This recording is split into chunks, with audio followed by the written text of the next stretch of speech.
ಆರ್ಸಿಬಿಯ star bowler Yash Dayal ವಿರುದ್ಧ ಗಂಭೀರ ಆರೋಪವೊಂದು ಕೇಳಿ ಬಂದಿದೆ. ಉತ್ತರ ಪ್ರದೇಶದ ಸಿಎಂ ಹೆಲ್ಪ್ಲೈನ್ ಪೋರ್ಟಲ್ನಲ್ಲಿ ಯುವತಿಯೊಬ್ಬಳು ಯಶ್ ದಯಾಳ್ ವಿರುದ್ಧ ದೂರನ್ನ ನೀಡಿದ್ದಾಳೆ.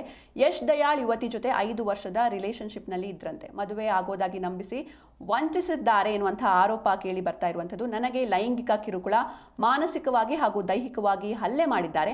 ಅಷ್ಟೇ ಅಲ್ಲದೆ ಹಲವು ಯುವತಿಯರಿಗೆ ಇದೇ ರೀತಿ ವಂಚಿಸಿದ್ದಾರೆ ಎಂದು ಯುವತಿ ದೂರಿನಲ್ಲಿ ಉಲ್ಲೇಖವನ್ನ ಮಾಡಿದ್ದಾರೆ. ಈ ಹಿಂದೆಯೂ ಯುವತಿ ಯಶ್ ದಯಾಳ್ ವಿರುದ್ಧ ದೂರು ಕೊಟ್ಟಿದ್ರು. ಆದರೂ ಕೂಡ ಯಾವುದೇ ಕ್ರಮವನ್ನ ತೆಗೆದುಕೊಂಡಿಲ್ಲ ಅಂತ ಗಂಭೀರವಾಗಿ ಆರೋಪವನ್ನ ಮಾಡಿದ್ದಾರೆ. ಸದ್ಯ ಆರ್ಸಿಬಿ ಆಟಗಾರ ಯಶ್ ದಯಾಳ್ ವಿರುದ್ಧ ದೂರು ದಾಖಲಾಗಿದೆ. ಈ ಬಗ್ಗೆ ತನಿಖೆ ನಡೆಸಲಾಗ್ತಾ ಇದ್ದು ಸತ್ಯಾಂಶದ ಆಧಾರದ ಮೇಲೆ ಮುಂದಿನ ಕ್ರಮ ಕೈಗೊಳ್ಳಲಾಗುತ್ತೆ ಅಂತ ಯುಪಿ ಪೊಲೀಸರು ತಿಳಿಸಿದ್ದಾರೆ. ಆರ್ಸಿಬಿ IPL 2025 ಚಾಂಪಿಯನ್ ಆಗಲು ಯಶ್ ದಯಾಳ್ ಪ್ರಮುಖ ಪಾತ್ರವನ್ನು ವಹಿಸಿದ್ರು. ಆರ್ಸಿಬಿಯ ಸ್ಟಾರ್ ಬೌಲರ್ ಯಶ್ ದಯಾಳ್ ವಿರುದ್ಧ ಒಂದು ಗಂಭೀರ ಆರೋಪ ಕೇಳಿ ಬಂದಿರುವಂಥದ್ದು. ಉತ್ತರ ಪ್ರದೇಶದ ಸಿಎಂ ಹೆಲ್ಪ್ಲೈನ್ ಪೋರ್ಟಲ್ನಲ್ಲಿ ಯುವತಿಯೊಬ್ಬಳು ಯಶ್ ದಯಾಳ್ ವಿರುದ್ಧ ದೂರನ್ನ ದಾಖಲಿಸಿದ್ದಾಳೆ.